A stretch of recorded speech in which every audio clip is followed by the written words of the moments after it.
मैं हूँ दुर्ग, मैं हूँ दुर्ग, मैं हूँ विरासत की पहचान। आप मुझे परखोगे तो ही बनूंगा मैं आपकी शान। गढ़ और कोट की कहानी है पुरानी, गढ़ और कोट की कहानी है पुरानी। वेद ग्रंथों में पाओगे मेरी संस्कृति पुरानी। आज छत्रपति है मेरी जान, आओगे रायगढ़ तो देखोगे मेरी शान। सिंधु कलिबंगा लोथल, सूरकोंडा बनावली, उगम है मेरी संस्कृति की। याद श्रवण करोगे तो बचेगी ये सारी। स्वप्न में पाओगे कुंभलगढ़ है मेरी आन। रानी पद्मावती का चित्तौड़ है बलिदान की पहचान। लाल किले का आज बड़ा है नाम, फतेहपुर सिकरी है बुलंद पहचान। मेहरानगढ़ है राव जोधा की कहानी। ग्वालियर झांसी कहते हैं स्वतंत्रता अपनी जुबानी। गोलकोंडा और जैसलमेर है पत्थरों की शहानी। कांगड़ा चिटकन है हरियाली की सुहानी। पन्हाड़ा सिंहगढ़ कहते हैं शब्दों की बलिदानी।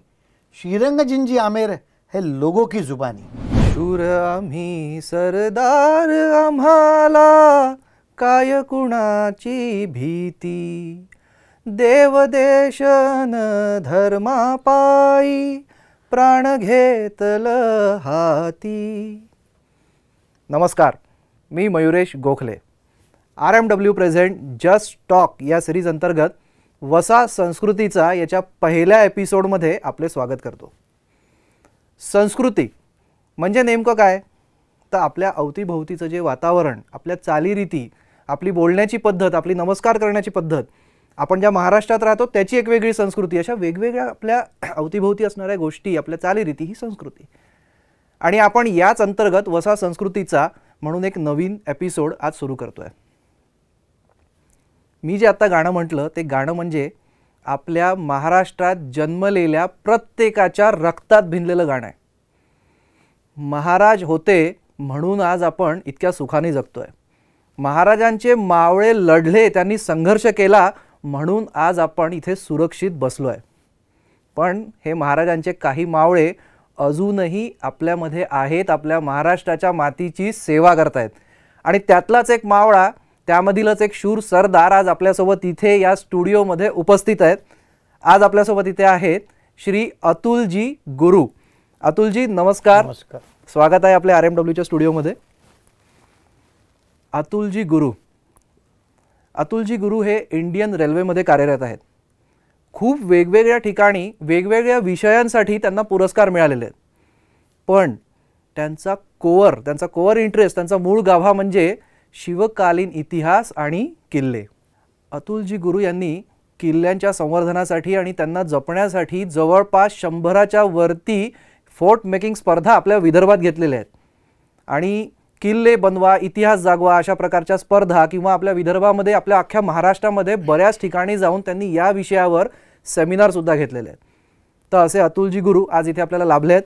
आपण आता आपल्या मुलाखतीला सुरुवात करून त्यांना आता काही प्रश्न विचारूया। तर अतुलजी सुरुवात करायची? बिलकुल।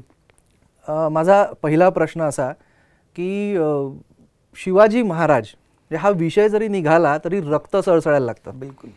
आणि तुम्ही हा सगळा इतिहास जवळून बघितलाय, बघत आहात।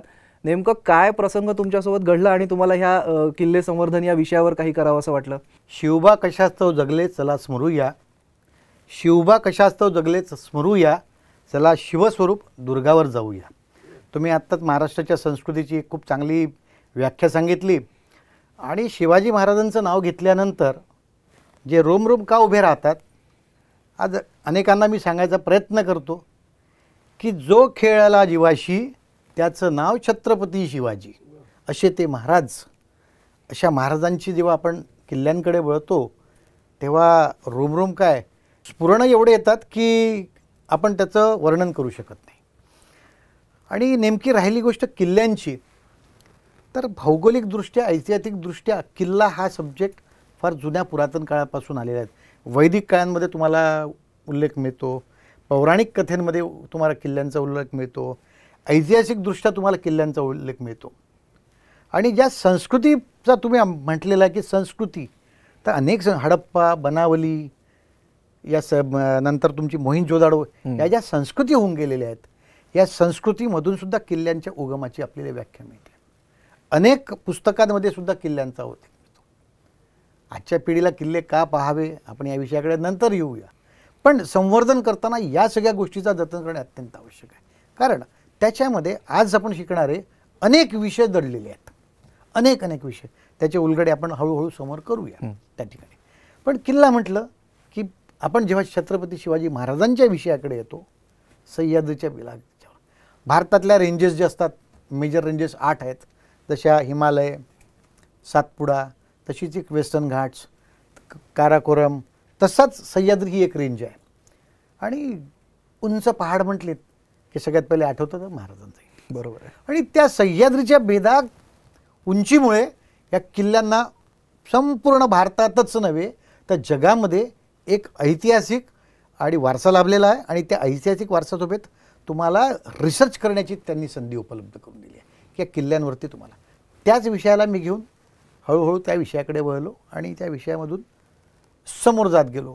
तुमच्या आवडीचा सर्वात जास्त आवडीचा किल्ला कुठला आणि त्या किल्ल्याशी संबंधित एखादा रोमांचक प्रसंग आम्हाला ऐकायला आवडेल. बघा, किल्ला म्हटलं की नाही की मला आवडणारे सगळेच किल्ले आहेत असं पण एक म्हणता येत नाही. आता तुम्हाला एक थोडक्यामध्ये सांगतो की भारतामध्ये साधारणतः माझ्याजवळ 2700 ते 2800 किल्ल्यांची यादी आहे. अरे बापरे. हां.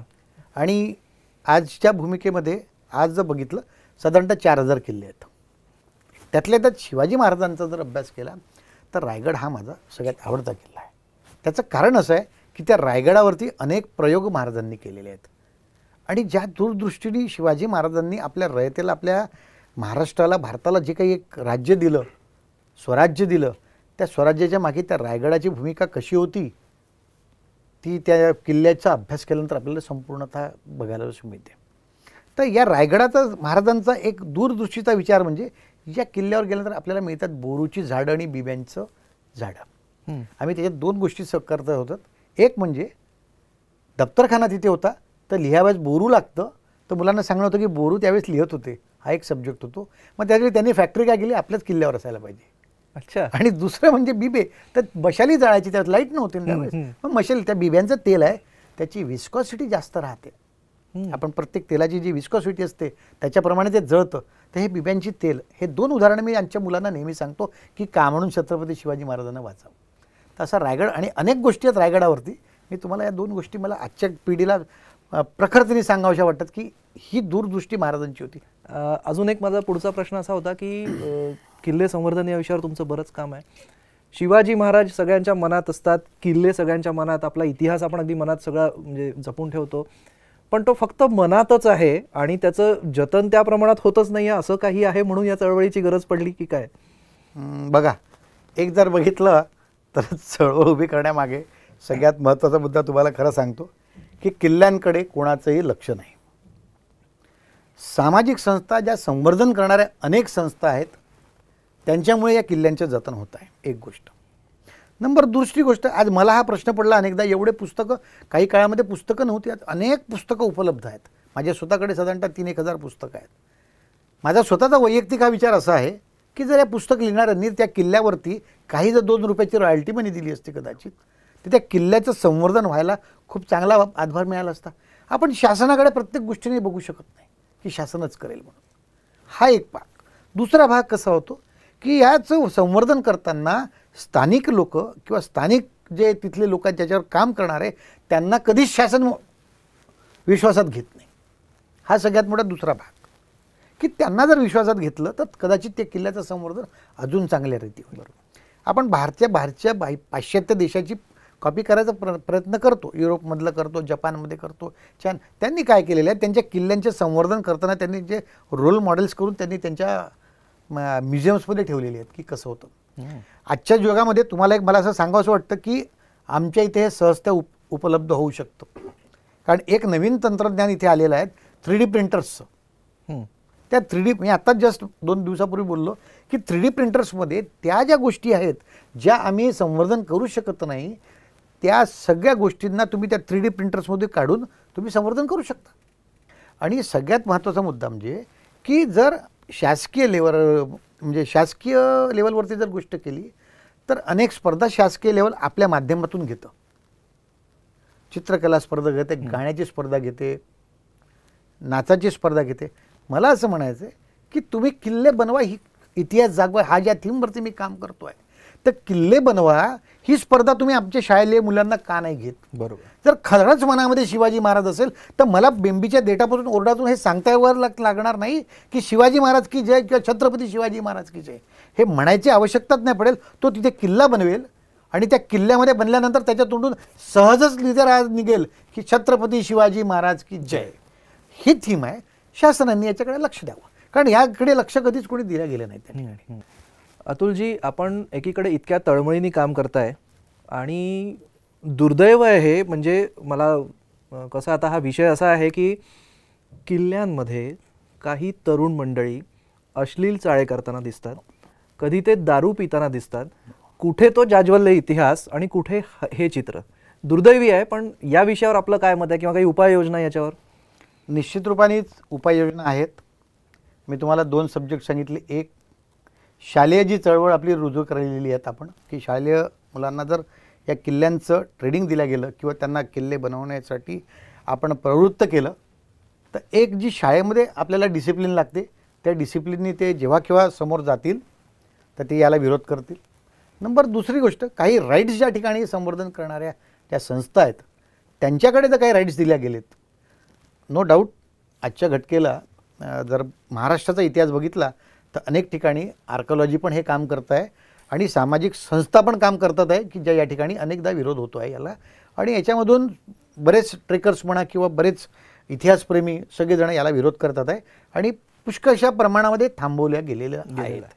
अतुलजी, तुम्ही दुर्ग प्रतिष्ठानचे सेक्रेटरी आहात आणि त्या अनुषंगाने बरीच कामं चालू आहेत आपली.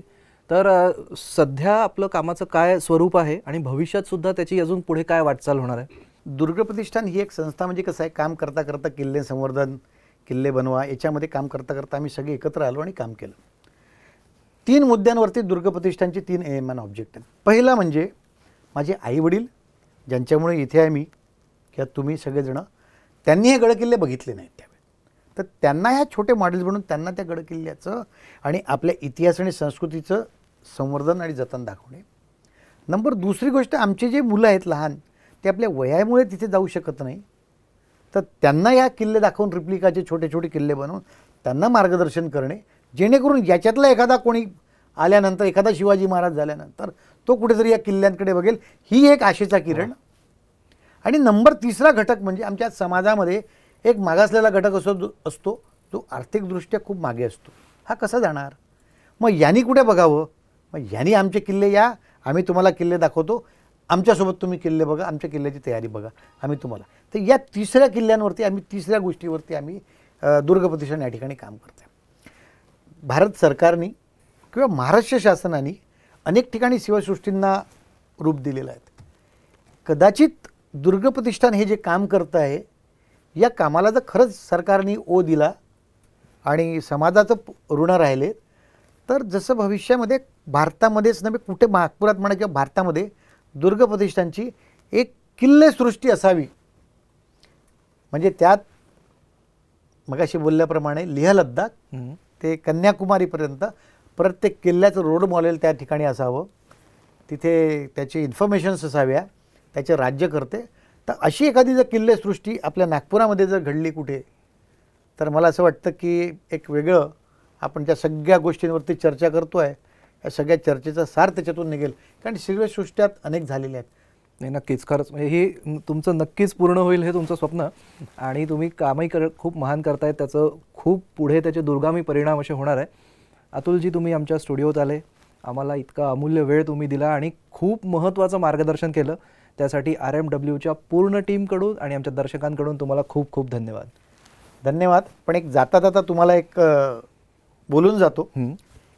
जंजीरा सिंधुदुर्ग है पानी की शान, बघेलखंड और बुंदेलखंड के किले कहते हैं बचाओ मेरी जान, कालिंजर गुर्गी कहते हैं हम सबसे पुराने, देवगिरी और हम्पी नरनाड़ा कहते हैं इतिहास है हमारे वीराने, आसिरगढ़ बिदर किले गोवा की कीर्ति निराली, मांडू बिदर बारबाटी है सौंदर्य की निशानी. बरेली, अलाहाबाद, वाराणसी, चंपा है नाम की पहेली, यांना नावं दुसरे होते, हे आजचे नावं आहेत. हे सगळे किल्ले आहेत. तोरणा, राजगड, मच्छिंद्रगड है आंखों की देहली, चढायला फार 6-7 तास लागतात. रणथंबोर, बुंदी, जौंजौर, लोहगड है सुदृढता की निशानी, जबरदस्त त्याची तटबंदी है. शिवनेरी, नागौर, गुलबर्गा, बीजापूर है राजाओं की प्रतिमा की कहानी, हे सगळे राजे कसे होते बघायला लागेल. मुडगाव, मांडू, चुनारगड है निर्जन की वीराणी, सगळे तुटफूट झालेले आहेत आणि सगळे एसआयचे बोर्ड लागले, 6 नंतर एंट्री नाही. वरवा, तेरेखोल, कोलवल, अवशेष की निशाणी, हे गोव्यात, साऊथ गोव्यामधले बरेच किल्ले आहेत, हे सगळे अवशेष, तिथे चर्च वगैरे वगैरे झालेले आहेत. मित्रों, मेरे सृष्टि के रूप है बहुत निराले, गुजारिश है आप सबसे, बचाओ मेरी जान, मेरा रूप, मेरा श्वास, मेरा नाम, मेरी आन और मेरी अलग पहचान, आप ही वो मेरे रखवाले और पिता, नम्र निवेदन है आपसे, बनके रहो आप मेरे दिलवाले, तो कभी न सजेगी मेरी चिता, कभी न सजेगी मेरी चिता. वसा संस्कृतीचा या एपिसोडचा हा पहिला भाग होता आणि आज आपण या एपिसोडमध्ये संदर्भात माहिती घेतली.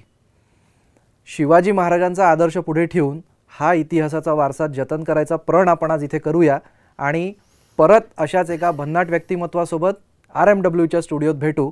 तोपर्यंत आमच्या या यूट्यूबच्या चॅनलला आणि फेसबुकच्या पेजला लाईक करा, सबस्क्राईब करा, ज्याच्यामुळे तुम्हाला नोटिफिकेशन मिळत राहतील. परत भेटूया. धन्यवाद.